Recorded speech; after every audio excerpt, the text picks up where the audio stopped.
Depuis l'arrivée du président Oligui, Taxi Gab s'est imposé dans les rues de Libreville. L'objectif, reprendre le contrôle du transport urbain et offrir du travail aux jeunes. Mais derrière cette belle vitrine, une question dérange. Est-ce vraiment une opportunité pour les jeunes ou juste une opération de communication bien rodée? Analysons cette problématique. Taxi Gab, c'est des véhicules appartenant à l'État, loués à des jeunes entrepreneurs qui doivent payer 20 000 francs CFA par jour pendant plus de 2 ans avant d'en devenir propriétaire. Sur le papier, un tremplin vers l'entrepreneuriat. Mais dans la réalité, 80% des jeunes entrepreneurs n'assistent même pas aux réunions d'information. Beaucoup signent les contrats sans les lire, pris par l'urgence du chômage. Sous-location interdite mais courante. Car lorsqu'un chauffeur tombe malade ou veut souffler, il n'a pas d'autre choix que de passer la main au risque de s'endetter. Pas de congé, puisqu'en tant qu'entrepreneur, tu dois gérer seul tes absences. Mais ici, pas de plan B. Un mois sans rouler, c'est un mois de dette qui tombe.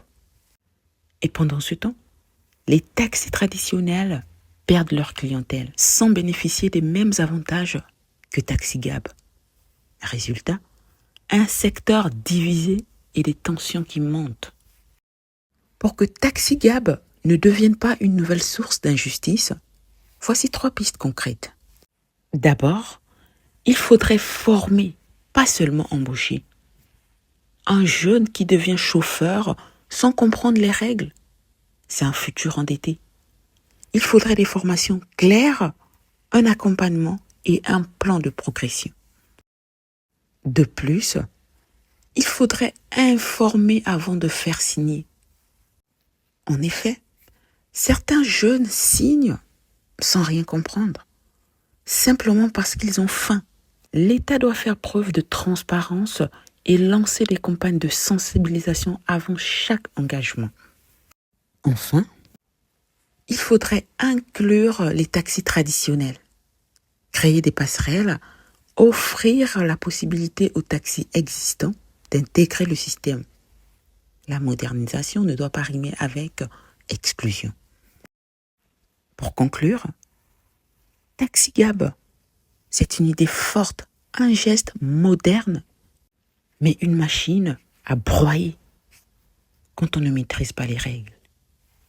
Si ce projet veut réussir, il devra intégrer tous les acteurs du transport et protéger ceux qu'il prétend aider. Et vous? Avez-vous déjà utilisé Taxi Gab? Quelle a été votre expérience? Partagez-la en commentaire. Merci de nous avoir regardés et souvenez-vous, les esclaves modernes ne portent plus de chaînes, ils portent des dettes. À bientôt.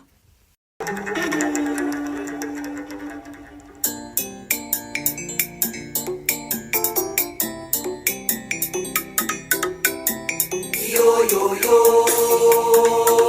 vamwana nzendi haya.